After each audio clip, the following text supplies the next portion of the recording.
Hello, aujourd'hui on se retrouve dans une nouvelle vidéo cuisine. Alors je suis habillée comme un sac ici, ne vous inquiétez pas, je serai pas mieux en fait, parce que moi j'étais en tenue de sport donc j'étais pas mieux. Donc je vous présente aujourd'hui des recettes que je fais en tant qu'étudiante, même si je suis plus réellement étudiante. Mais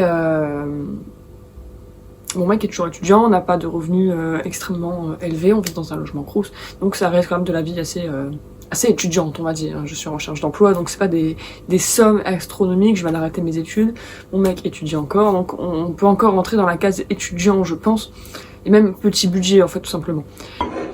On va commencer avec la recette du cake aux épinards et à la feta.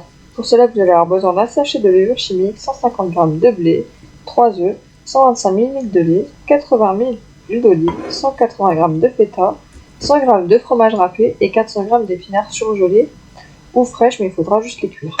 Alors, vous allez commencer par préchauffer votre four à 180 degrés. Rassurez-vous, c'est la seule recette qui aura un four. Donc, vous faites décongeler vos épinards au micro-ondes sur les indications du paquet. Et vous les égouttez bien une fois décongelés. Si vous avez pris des fraîches comme moi, vous les cuisez, donc juste avec un petit peu d'huile dans une poêle. Vous ne faites pas comme moi qui avait oublié de les cuire, parce que vous allez voir après, j'ai galéré. Donc dans un saladier, vous allez préparer la pâte à cake. Pour ça, vous allez mélanger la farine avec la levure, casser les œufs, et mélanger salé poivré, et vous mélangez tout avec un fouet. Ensuite, vous versez de l'huile dans la préparation, vous mélangez de nouveau, puis vous mélangez le lait. Et vous allez avoir un mélange tout lisse et homogène. Ensuite, vous incorporez le fromage râpé, la feta que vous avez préalablement émiettée, coupée en genre de dés pour l'émietter plus facilement. Et également, vous allez ajouter vos épinards surgelés ou frais, cuits dans tous les cas. Ensuite, vous meurez un moule à cake. Moi, j'ai pas beurré de moule. J'ai tout simplement, d'ailleurs, vous allez, j'en parle même pas, mais donc vous me voyez galérer là parce que forcément j'ai mis mes épinards frais comme une conne. Donc vous allez me voir rattraper mon coup après, j'ai dû tout recommencer, j'ai dû cuire mes épinards. Donc franchement, faites-le tout de suite, ça vous fera gagner du temps si vous avez pris des fraîches. Donc ensuite, vous beurrez un moule à cake ou alors vous mettez juste un papier cuisson comme moi j'ai mis. Ça évite de devoir le beurrer et ça évite que ça colle.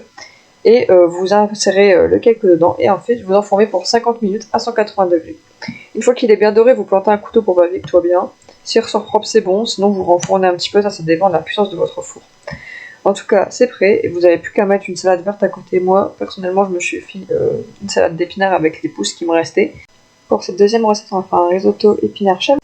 Pour le risotto d'épinards, il nous faut 140 g de riz à épinards, n'importe quoi, à risotto, 4 poignées d'épinards frais, du parmesan, du chèvre frais, 80 g,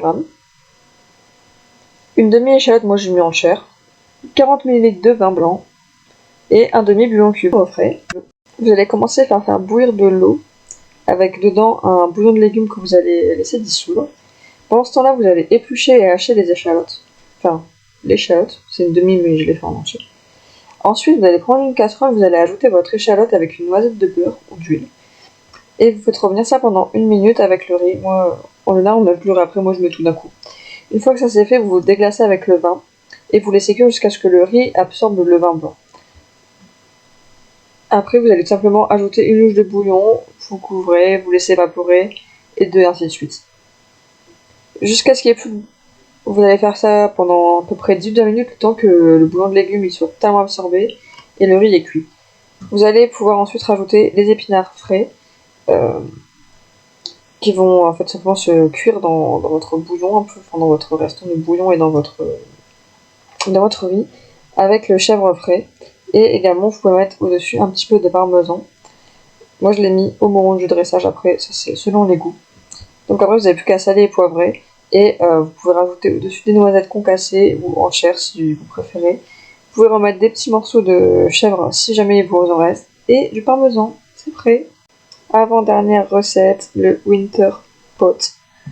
Avec de la patate douce et toujours des épinards. Parce qu'on ne change pas une équipe qui gagne. Pour cette recette, vous allez avoir besoin de 360 g de patates douces. Normalement, c'est du blé, 120 g. Moi, j'ai fait avec du riz parce que je préfère. 4 poignées d'épinards frais. Un demi-oignon jaune, mais j'ai fait l'oignon entier honnêtement parce que bon, on n'a jamais assez d'oignons. 30 g de chèvre frais. Un demi-bouillon cube. Et vous pouvez rajouter du citron jaune sur dessus si ça peut vous intéresser. Alors, vous allez commencer par éplucher et couper les patates douces en petits cubes. Vous allez les faire chauffer dans un filet d'huile dans une casserole sur feu moyen, en ajoutant du coup tout ce qui est patates douces et mélanger pendant 3 à 4 minutes. Ensuite, vous allez éplucher, pendant que ça cuit, en fait, vous allez éplucher et ciseler finement un oignon et les ajouter dans la casserole. Et vous faites revenir le tout pendant 2 à 3 minutes supplémentaires en remuant pour éviter que ça accroche, etc. Ensuite, vous allez faire du blé ou du riz. Moi, j'ai fait du riz. Dans de l'eau avec un bouillon cube que vous portez à ébullition et vous laissez cuire pendant le temps. Je sais pas qui. Moi, j'ai mis 15 minutes pour avoir un peu plus avec un feu doux une fois que c'était cuit, histoire d'avoir un truc quand même assez crémeux et qui avait bien le goût du bouillon. Vous vérifiez la cuisson puis vous assaisonnez selon vos goûts. Donc vous allez rajouter ensuite les épinards frais dans vos patates et votre oignon pour que qu'elles fondent et qu'elles soient toutes cuites en fait. Et vous allez tout mettre dedans en fait, tout mélanger. Et pour cette dernière recette qui est tout simplement des pâtes à la au potimarron, une bonne petite crème là, vous allez avoir besoin d'un quart de potimarron, de 200 g de pâtes, de une demi-gousse d'ail, 50 g de parmesan et 100 ml de crème liquide. Donc vous allez commencer par vous battre avec votre potimarron pour le couper en 4. Bon courage. Ensuite vous allez le vider avec une cuillère à soupe et vous allez essayer de la couper en dés. Moi je la coupe pas forcément. Là je ne me rappelle plus si je l'avais coupée, mais en fait le truc c'est de vous faciliter la vie après. Soit vous la faites cuire à la casserole avec de l'eau. Moi je préfère les cuire au four, je rajoute un petit peu de paprika dessus, j'avoue. Donc vous les mettez sur une plaque à four avec de l'huile, un peu d'épices si vous le souhaitez, et vous les mettez au four le temps que ça cuit bien. Pendant ce temps-là, vous allez cuire les pâtes selon les indications du paquet. Quand la courge elle est cuite, vous allez simplement la récupérer, enlever la peau si vous l'avez fait au four comme moi, sinon vous êtes tranquille et c'est déjà fait. Et c'est ça, il faut juste le mettre bien. Et en fait, dans la saladier, vous allez ajouter une gousse d'ail que vous avez râpée ou hachée. Et votre crème, votre parmesan et vos petits morceaux de courge. Et vous allez mixer tout ça. Et ça va vous faire une crème, mais une crème onctueuse.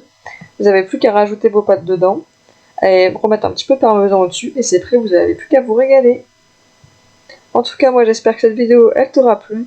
N'hésite pas à me dire si tu veux que je te repasse une vidéo de ce style-là où je te montre des recettes assez faciles et accessibles au niveau budget pour des étudiants ou juste des petits budgets. Et je vous dis à plus pour une prochaine vidéo. Portez-vous bien. Ciao tout le monde.